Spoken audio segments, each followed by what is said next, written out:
Well, here at Bealtaine Cottage, it's the 3rd day of December. So I'm getting ready, making preparations for the Winter Solstice. And here in the west of Ireland, there's still a lot of greenery and a lot of life out there. I even found a wasp in the kitchen this morning. The inside of Bealtaine Cottage is quite dark, but when the sun shines, it's a bit like Newgrange. It comes right in at a very low level and illuminates the sitting room here.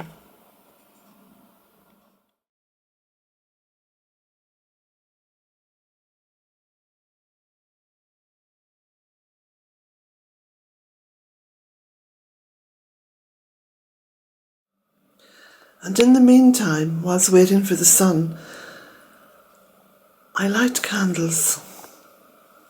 Candles are very important here in the cottage because quite often, living here in the west coast of Ireland, there'll be a power outage.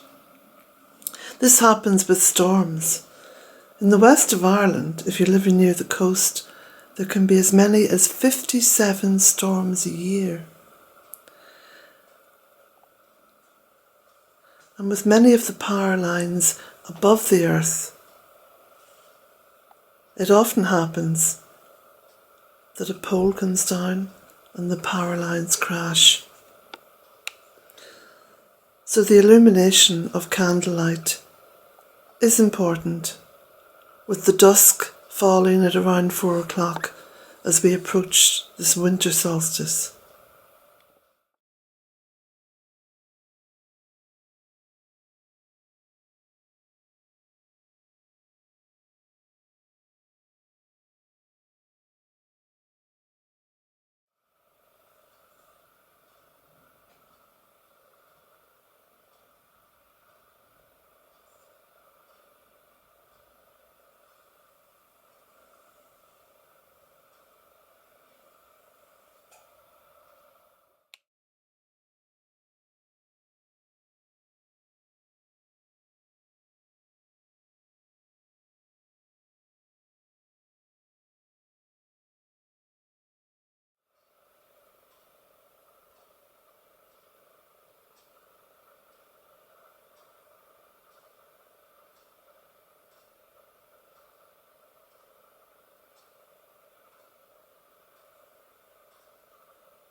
Here on the windowsill in the south side of the sitting room, I have my little hyacinth bulbs, all planted up and waiting for the return of the light.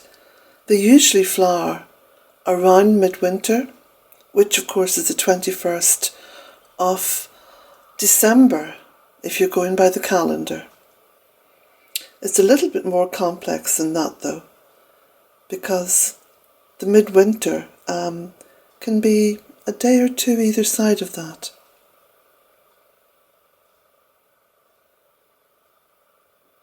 Once the return of the light happens, the sun starts to rise each day a little bit higher in the sky, and the great goddess, Mother Earth, rejoices in the return of the light.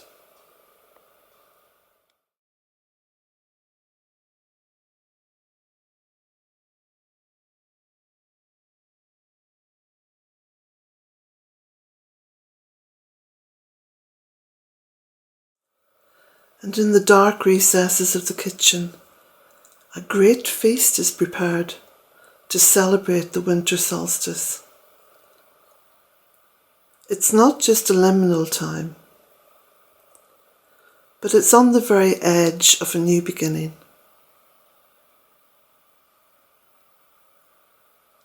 And as we go through those long, darker and darker days of winter,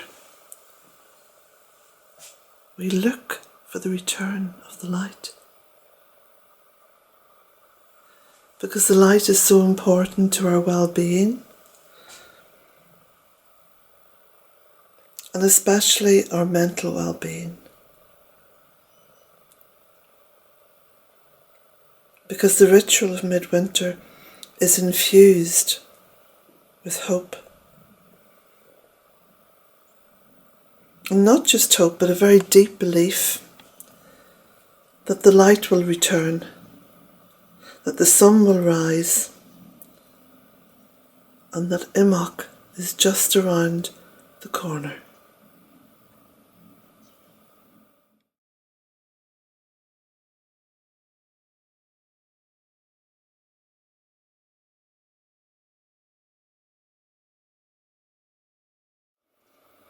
And never ever to forget the way that Mother Earth cares for us all. The harvest, the growth, the light, the water, the earth, the sea, the air. Midwinter is infused with it all, and the winter solstice is the birth of something new.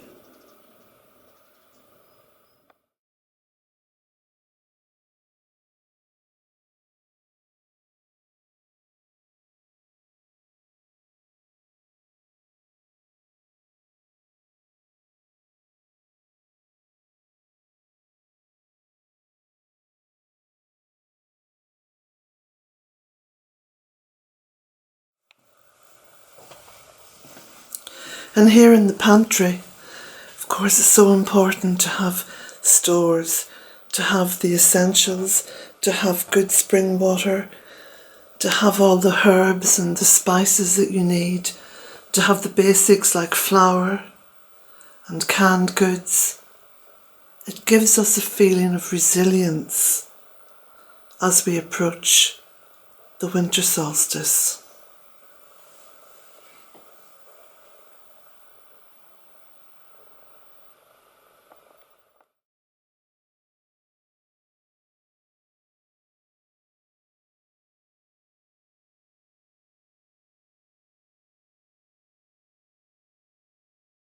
And this is where I work, and as I work, so I have lights around me, and especially the light of the candlelight.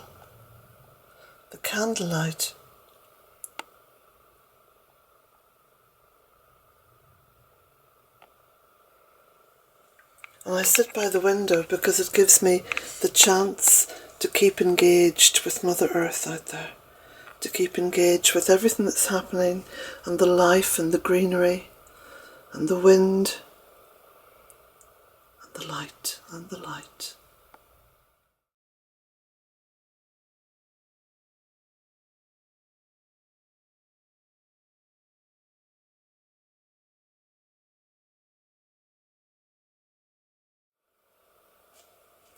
So blessings to you all as we approach midwinter, as we approach the winter solstice, as we move through the Celtic calendar, and soon, very soon, the return of the light. Blessings to you all, my friends.